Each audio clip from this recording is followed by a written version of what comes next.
Hello, students. You are welcome to session 2 of Unit 4.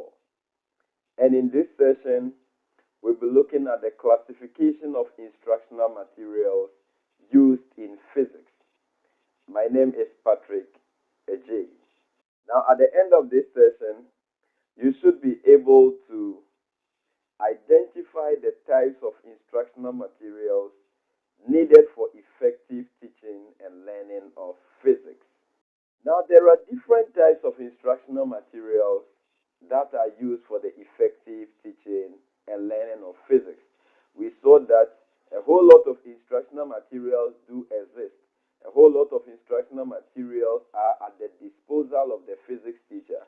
However, the creativity and the resourcefulness of the teacher can enable him to identify the various instructional materials at his or her disposal in order to use them to maximize students' learning.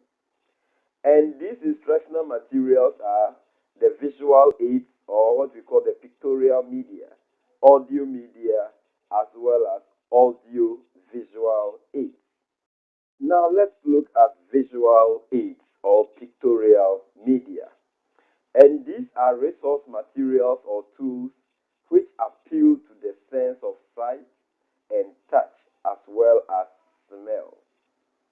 And they can be classified into non-projected resources like the chalkboard, pictorial resources or aids like charts, pictures. We have three-dimensional aids. So here we have models like trains, car, heat engines. We also have projected aids. Here we have the film strips and slides. We have projector tubes. We also have laboratory equipment, chemicals, and apparatus that are being used in the physics classroom. We also have books. And the books, we have textbooks, we have journals, magazines, encyclopedia. All these are visual materials that are at the disposal of the teacher that the physics teacher can use to enhance students' learning of the various physics concepts. And these visual aids or these pictorial media help to illustrate and teach specific topics. So note that not every topic can be treated using visual aid. There are some topics that visual aid can be used, other topics visual aid may not be an appropriate instructional material to use. They also help learners to recall information and visually explain information that would be difficult to convey using only verbal or written items.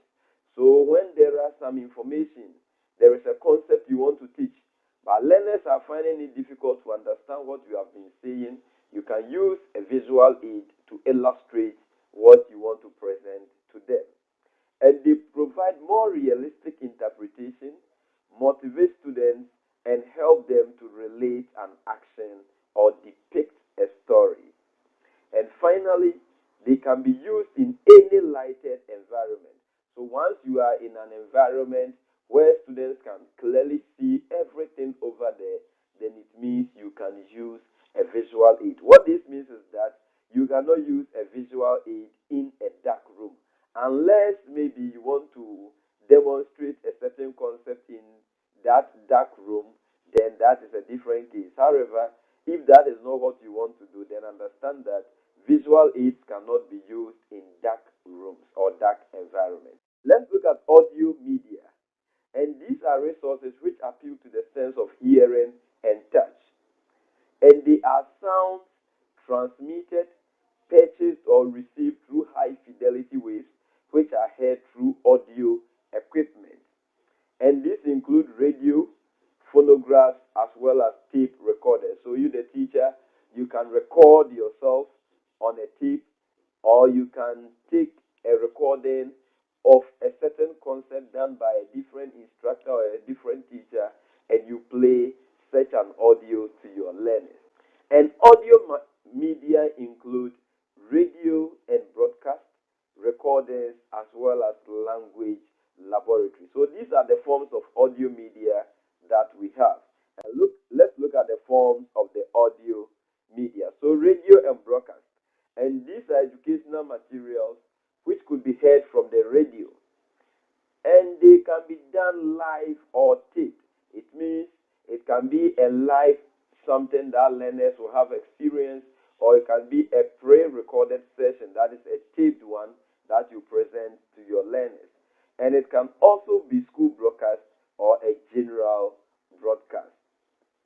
Recordings and these educational materials which could be heard from the radio, and they are of two types, the audio discs as well as the audio tapes. So these are materials which have been pre-recorded and they are being presented to learners. We use them in order to maximize students' learning of concepts. We also have the language laboratory as a form of audio media. And this is a place where students can listen and study sounds and words of language using audio tapes and playback equipment. So, for instance, when you want to teach some vocabulary or some terminologies in physics, you can use the language laboratory to do that. And it comes in three forms. So we have the stage where students passively listen to audio materials. The students are provided with self-monitors. And finally, they are provided with a tape recorder, a video monitor, or a computer.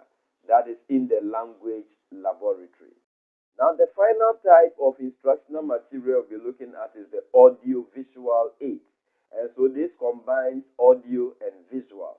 And these are resources that appeal to the sense of sight, the sense of hearing, as well as the sense of touch.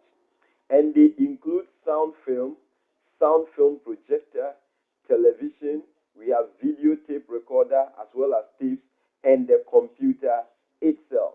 All these materials can provide both audio as well as visual properties to the learner, and at the end of the day, they will ensure that teaching and learning are being made effective when you, the teacher, you are able to use it well.